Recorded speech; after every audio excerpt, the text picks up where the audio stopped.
Однажды мне отец рассказал очень удивительную историю, которая запомнилась мне на всю жизнь. У отца был друг по имени Валера, возрастом постарше. Нигде не работал, а в основном обитал в маленьком охотничьем домике, который построил в тундре довольно далеко от деревни. Валера проводил в своем жилище большую часть года, возвращаясь в деревню только за солью, спичками и другим необходимым в жизни охотника товаром. Сдавал пушнину, потом возвращался обратно. Охотился, ловил рыбу. Словом, наслаждался жизнью, как не можем сейчас наслаждаться мы. Было ему в то время чуть больше 50 лет. Мужчина охотился на диких оленей и лосей. Волки считались не слишком нужной охотнику добычей, но уж очень они досаждали местным оленеводам. Не раз и не два волки окружали его худое жилье, которое даже забором не было защищено. Выли темной полярной ночью почти на крыльце дома. Однако у Валеры нервы были в порядке, и спать под волчий вой ему было совсем не в диковинку. Но однажды произошел случай, который перевернул всю его жизнь. Валера нашел раненую волчицу, которую подбили местные оленеводы. А вскоре мужчина обнаружил ее логово. Там скулили несколько новорожденных волчат. Было видно, что они уже давно ждут маму, которая все не приходила. Он сел, закурил и стал думать, что делать. Почему-то ему стало впервые жаль волчат. В итоге забрал он их всех домой.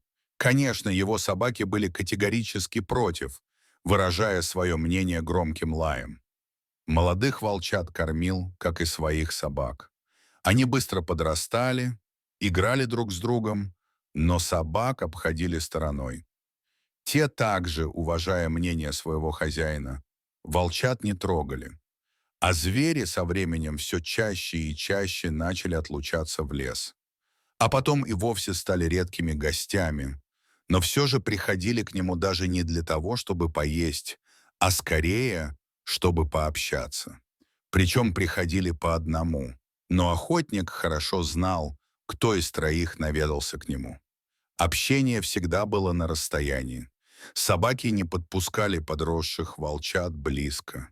Те садились в метрах 20 перед своим, можно сказать, родным домом детства, и начинали слегка подвывать. Но это был не вой голодного волка темной зимней ночью. Это было что-то совсем другое. Может быть, в этом вое заключалось угасающее чувство благодарности за добро, которое Валера сделал волчатам. Особенно долго и почти музыкально выла волчица Сара. А потом подросшие волчата пропали. И охотник подумал, что навсегда, наверное, они зажили своей суровой волчьей жизнью. Однажды Валера провалился под лед недалеко от своего лесного дома и серьезно заболел. Когда приполз в свою избушку, жар был очень высоким.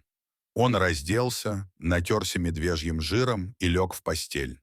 Особенно не беспокоился, такое иногда случалось. Однако на этот раз болезнь оказалась более коварной, чем прежде. Жар прошел, но охотник чувствовал страшную слабость, которая не давала возможности далеко отлучиться от дома. А потом он и совсем слег. Впрочем, лекарств в избушке хватало. Валера всегда заготавливал лечебные травы. Таблеткам он не доверял. Однако даже эти народные средства не помогали. Охотник буквально сох на глазах и уже не мог сделать и нескольких шагов. Только иногда выходил на крыльцо.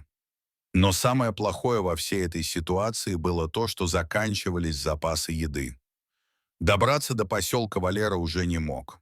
Собаки, правда, добывали себе пропитание в лесу, но, естественно, с хозяином не делились. Оставалось только надеяться на Бога. Несколько раз по ночам Валера слышал знакомый волчий вой. Или ему это чудилось? Неужели Сара? Думал он, подозревая самого себя, что у него начались галлюцинации. На то, что его будут искать, Валера не надеялся. Не пришел охотник со своего участка, ну и списали его. Никто не пойдет в тундре искать человека, да и бесполезно это. Вертолетов не было даже снегоходов. Найти в таких условиях пропавшего охотника было просто невозможно. Понимая все это, Валера приготовился к смерти. Когда начались страшные морозы, Валера запустил в дом собак. Той ночью волчий вой был особенно продолжительным. Утром вышел мужчина на крыльцо, а собаки с громким лаем выскочили за ним и тут же начали остервенело что-то рвать друг у друга. Валера схватил палку и кое-как отбил у голодных псов большой кусок оленины. Он глазам своим не поверил. Откуда это взялось? Отрезал кусок собакам и вернулся в дом. Сварил суп.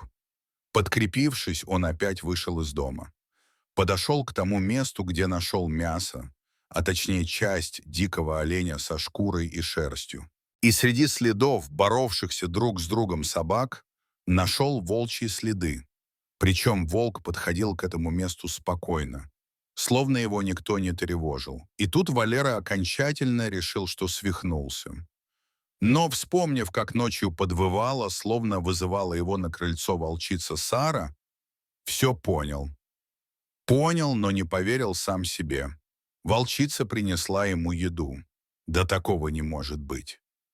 Волк — дикое животное, он не способен на такое. На такое не способна даже собака. Но факт оставался фактом. Через несколько дней Валеру нашли проходившие мимо охотники. Они на носилках привезли мужчину в деревню.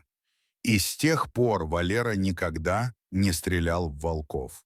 Вот такую удивительную историю рассказал в ту зимнюю ночь мой отец. Замечу, что сочинять он был не мастер, говорил всегда конкретно, четко и ясно. Приезжавший к нам через несколько лет его старший брат, дядя Петя, также подтвердил мне, что такое действительно случилось с их товарищем. Вот такая интересная и удивительная история. Дорогие зрители, если вам понравилось это видео, то ставьте лайк и подписывайтесь на наш канал. До свидания.